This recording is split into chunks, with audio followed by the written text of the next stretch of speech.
ഇസ്രായേലിലും പാലസ്തീനിലും സിറിയയിലും യമനിലുമെല്ലാം തന്നെ മുസ്ലിങ്ങളുടെ സംരക്ഷകരായി രംഗത്ത് വരുന്ന പല ആൾക്കാരും ചൈനയിൽ മുസ്ലിങ്ങൾ അനുഭവിക്കുന്ന പീഡനങ്ങളെക്കുറിച്ച് ഒരു അക്ഷരം പോലും മിണ്ടാത്തത് എന്തുകൊണ്ടാണ് എന്ന് എത്ര ആലോചിച്ചിട്ട് മനസ്സിലാവുന്നില്ല. ഇപ്പോഴത്തെ ചൈനയിൽ നിന്ന് വരുന്ന ഏറ്റവും ലേറ്റസ്റ്റ് ആയിട്ടുള്ള വാർത്തകൾ മുസ്ലിം ഉയ്ഗുറുകളിൽ ചൈന സൂഫി ആചാരങ്ങൾ നടത്തുന്നു എന്നുള്ളതാണ് മനസ്സിലാക്കാൻ സാധിക്കുന്നത്. അവരുടെ സംസ്കാരത്തെ നശിപ്പിക്കുന്നു എന്നും അറിയാനായി സാധിക്കുന്നുണ്ട്. എന്താണ് ഈ സംഭവം? ചൈന ഉയ്ഗുറുകൾക്കെതിരായിട്ടുള്ള അതിക്രമങ്ങൾ ലോക ഉയ്ഗുർ കോൺഗ്രസ് പ്രതിവാര പത്രസമ്മേളനത്തിൽ വിവരിച്ച് കേൾപ്പിക്കുകയായിരുന്നു. ചൈന നമ്മുടെ സംസ്കാരത്തെയും പാരമ്പര്യങ്ങളെയും ആസൂത്രിതമായി നശിപ്പിക്കുകയാണെന്ന് അവർ പറഞ്ഞു. നമുക്ക് അന്താരാഷ്ട്ര സഹകരണം ആവശ്യമാണ്. ജർമ്മനിയിലെ ക്രേഫെർഡലിൽ നടന്ന തുർക്കി മുസ്ലിം യൂത്ത് ലീഡർഷിപ്പ് പ്രോഗ്രാമിനെ അഭിസംബോധന ചെയ്തുകൊണ്ട് ലോക ഉയ്ഗുർ കോൺഗ്രസിന്റെ മുൻ പ്രസിഡന്റും UEZDM ചെയർമാനുമായിട്ടുള്ള ഡോസുൽ ഇസാം ചൈന ഉയ്ഗുർ ജനതയെ അടിച്ചമർത്തുന്നതിനെ കുറിച്ചുള്ള വിശദാംശങ്ങൾ ഇപ്പോൾ നൽകിയിരിക്കുകയാണ്. വേൾഡ് ഉയ്ഗുർ കോൺഗ്രസിന്റെ ഇൻഫർമേഷൻ സെന്റർ ഡയറക്ടർ അബ്ദുൾ ജലീലും ഇദ്ദേഹത്തോടൊപ്പം ഉണ്ടായിരുന്നു.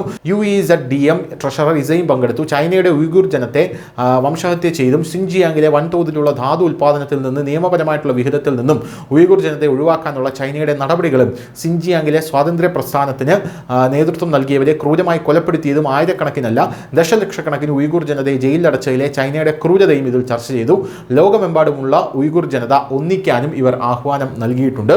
2000 പ്രാഗിൽ നടന്ന WUC ആഗോള സമ്മേളനത്തിൽ ചെക്ക് പ്രസിഡന്റ് പീറ്റർ ഇലോവയും ടിബറ്റൻ നേതാവ് ഡോക്ടർ ലോബ്സാങ് സാങ്യിയും പങ്കെടുത്തു എന്നത് എടുത്തു പറയേണ്ടതാണ്.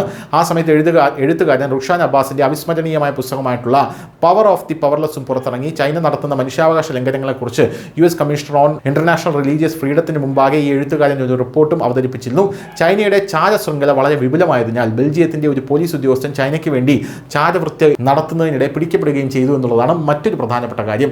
ഉയ്ഗുർ മുസ്ലിങ്ങളെ നിരന്തരം പീഡിപ്പിക്കുക, അവരുടെ അവയവങ്ങൾ വേൾഡ് അവയവ മാർക്കറ്റിൽ, ലോക അവയവ മാർക്കറ്റിൽ കച്ചവടം ചെയ്യുക, അവരുടെ കുട്ടികളെ അവരുടെ ഭാഗത്തു നിന്ന് തട്ടിയെടുക്കുക, ഖുറാൻ അടക്കം നശിപ്പിക്കുക, അല്ലെങ്കിൽ ഖുറാനിൽ ആയത്തുകൾ എടുത്തു മാറ്റി അതിൽ സോഷ്യലിസ്റ്റ് ആശയങ്ങൾ തിരികെ കയറ്റുക, അവരുടെ വീടുകൾ നശിപ്പിക്കുക, ഇവരെ വലിയ രീതിയിൽ കൊന്നൊടുക്കുക എന്നിങ്ങനെയുള്ള നീക്കങ്ങളാണ് ചൈന നിരവധിയായി നടത്തിക്കൊണ്ടിരിക്കുന്നത്. News desk news Malayalam.